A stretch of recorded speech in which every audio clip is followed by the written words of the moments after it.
Why did the ancient and powerful Tuoshe Ancient Emperor choose Xiao Yan, someone who had only reached the 7-star Dou Sheng level, to inherit his legacy?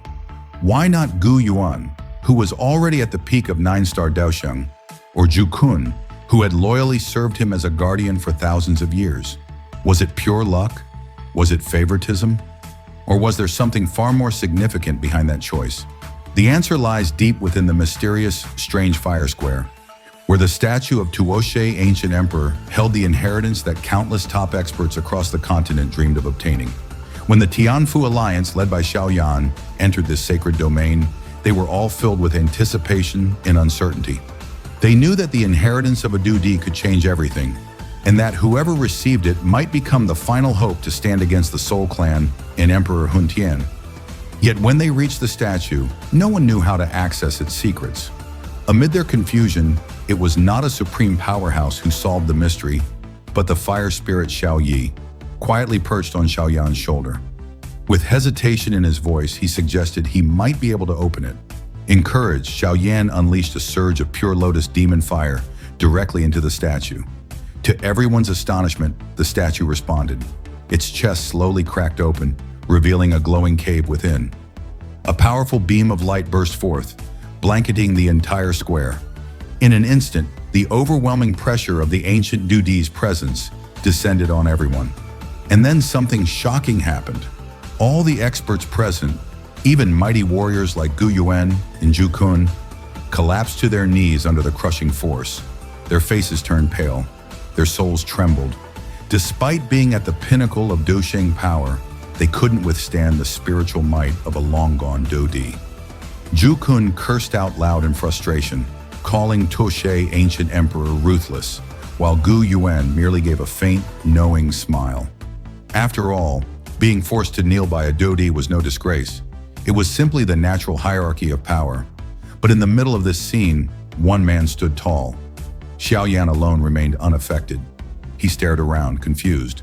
Why wasn't he feeling the same terrifying pressure as everyone else?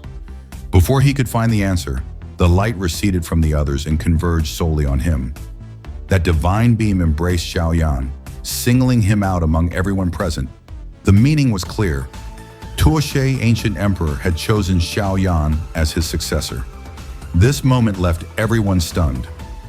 Kun, who had sacrificed thousands of years of his life protecting this place in the hope of receiving the inheritance, was filled with disbelief and resentment. Meanwhile, Yuan, though disappointed, tried to console himself. Xiao Yan was, after all, his son-in-law. If the younger man could truly become a Dou Di, then the Gu clan would still rise alongside him. But Xiao Yan, now enveloped in the ancient light, was beginning to understand the real reason he was chosen. He sensed something familiar inside that light, a wave of Dou Qi that shared the same essence as his own. It was the unique energy produced by refining and absorbing different types of strange fire through the flame mantra technique. The realization dawned on him. Tuoshe Ancient Emperor must have used a similar cultivation method. This wasn't a coincidence. It was recognition. In the Emperor's eyes, Xiao Yan wasn't a random successor. He was a spiritual descendant, someone from the same lineage of flame. That connection through strange fire was the key that opened the door. The surrounding experts could do nothing but offer congratulations, even if it pained them. There was envy, of course, but also relief. Because with this inheritance, Xiao Yan stood a real chance of reaching the Dou Di level. And he might be the only one who could stop the Soul Clan's terrifying ambition. The stakes were unimaginably high. If Emperor Tian succeeded in refining the Emperor Great Young Pill, the consequences would be catastrophic. The Soul Clan, known for their brutality, would launch an all-out massacre. The entire Dou Qi Continent might fall into an abyss of blood and darkness. Knowing this, Xiao Yan made up his mind. To complete the inheritance and gain the strength he needed, he would enter the Heavenly Tomb, the only place where time moved far slower than in the outside world. Inside, he would be able to train longer, condense his power, and hopefully ascend to the Dou Di level before Tian could complete his pill. To safeguard the coalition in his absence, Xiao Yan handed Yuan a jade slip with his soul imprint. If disaster struck, crushing the jade would immediately summon him back. With a heavy heart, he left the battlefield to pursue the final steps of his cultivation journey. For Yuan, Kun, and the other elders, the time ahead would be filled with tension and danger. Their mission now was to hold off the Soul Clan long enough for Xiao Yan to return as a duty. Far away, deep in the Soul Realm, the situation was growing darker. Within a massive blood ritual formation, Soul Emperor Tian was in the final stages of merging with the Emperor Grade Young Pill. Fueled by the blood and essence of millions from Zhongzhou, the formation was a horrifying sight, yet even this vast energy was still not enough. Tian was determined. To achieve the level of Dou Di, he was willing to do anything, even if it meant throwing the captured members of the Spirit, Stone, and Yao clans into the blood pool. And if that wasn't enough, he would sacrifice members of the Soul Clan itself.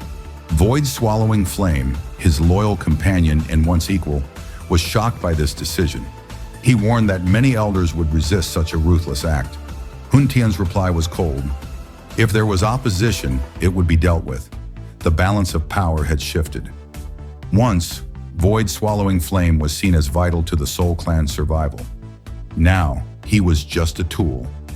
Tian, intoxicated by the power of the Emperor Grade Young Pill, no longer saw anyone as irreplaceable. But what Tian didn't realize was that Void-swallowing Flame had already sensed this betrayal. Hidden within the blood-soaked energy pool, a black flame had begun to stir. It was the embodiment of Void-swallowing Flame's suspicion, preparing for the moment when loyalty would no longer be enough. It was only a matter of time before the tension erupted, and the flames of rebellion began to burn from within. Meanwhile, Xiao Yan continued deeper into the heart of the inheritance. Entering the cave within Tuoshe Ancient Emperor's statue, he found himself surrounded by a sea of strange fire. These flames didn't attack him. Instead, they greeted him like long-lost companions. When he reached out and touched one of them, a purple flame, a wave of warmth filled his heart. It was the 3,000 burning flame, one of the rare fires he had already refined. It recognized him, and the others did too. These flames, refined and nurtured by the ancient emperor himself, were responding to Xiao Yan with trust. They circled him like loyal followers. Then a voice echoed in his ears, calm, aged, filled with power. The voice said, "It seems that your body is very popular with strange fire." An old man appeared, wearing black robes, looking exactly like the figure carved into the statue outside. It was the phantom of Tuoshe Ancient Emperor, left behind to guide the one worthy of his inheritance. Seeing this, Xiao Yan respectfully bowed and introduced himself, ready to take on the final trial. The emperor had made his choice, and fate had aligned its path. Whether it would be enough to stop Emperor Tian and save the continent, only time would tell. And so, the question is no longer why Tuoshe Ancient Emperor chose Xiao Yan, but rather, can Xiao Yan live up to the weight of that choice? With the fate of the Dou Qi Continent hanging in the balance, with Soul Emperor Tian pushing toward godlike power, and with betrayal brewing even within the Soul Clan, Xiao Yan's journey to Dou Di is no longer just a personal pursuit. It's the last hope of resistance. The ancient flames have acknowledged him. The inheritance has accepted him. Now the world waits for the rise of the next emperor. Will he succeed, or will the continent fall into chaos? Only time and battle will decide. If you enjoyed this deep dive into Battle Through the Heavens, don't forget to like, subscribe, and drop your thoughts in the comments below. Who do you think will make the final sacrifice? And what hidden cards might Xiao Yan still hold? Until next time, keep your flame burning and stay tuned for more untold stories from the world of Donghua.